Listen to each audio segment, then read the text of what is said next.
I think so many in our industry are so passionate that there's an embarrassment or I don't know what the word is, but we don't want to embrace the fact that we need to make money in order to keep doing what we're passionate about.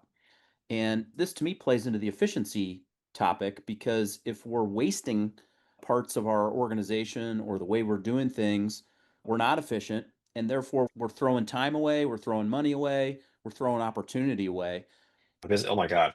Yeah, the efficiency thing, shifting from survival and startup mode into a place of health and profitability. Wouldn't that be nice for a lot of us? Why can't we be highly, highly profitable in what we're doing? These large corporations have it figured out. The true reality about like the efficiencies is that efficiencies are the things that are going to take you to the next. They're going to create your profitability.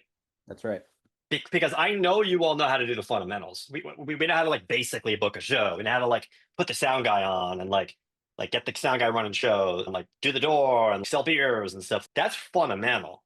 But the true reality of business, it's been a bit of a harsh reality for me. Again, I don't want anyone to hear my words and think I've got this all perfectly figured out or I'm bathing in money. It's just not the fact. But what I'm learning through all these efforts we're talking about now is that through creating efficiencies, you just start dialing down those expenses and you go, oh my God, we do 700 shows a year. We dialed that down. The way we bake a support acts fee into the headliner's guarantee Yep. versus adding it on top. It's one efficiency. If you do that for every show and you start looking at it and you're like really stepping back and you're like, holy shit, like that Yeah. just added up big Yeah. time. It's all of that and really obsessing over those things. And then also when you hit a no, it's usually because it needs to be a yes. Like it like sounds nice or whatever. To me, that's a challenge. I just want to speak to where these opportunities lie, these efficiencies.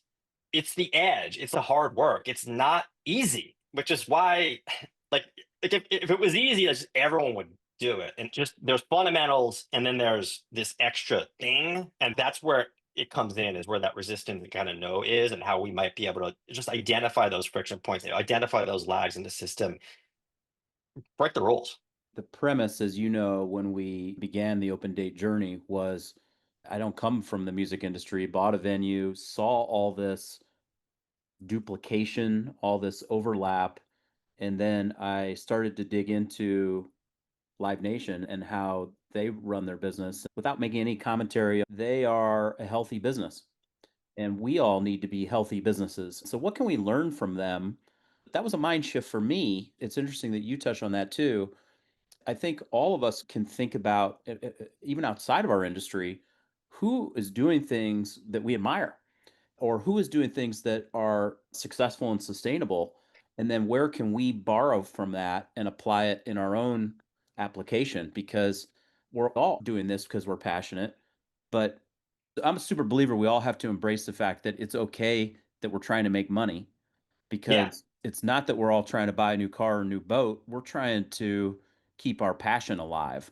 I have to acknowledge Eric in Open Date. It's through conversations with Open Date, and there's been a shift happening in my own brain. It's been a part of my evolution. And Eric, I don't know if everyone knows his history. It didn't start with music and concert venues. And I think you're a great example, Eric, as someone who came in and broke the rules and someone who came in and was like, there's a better way to do this.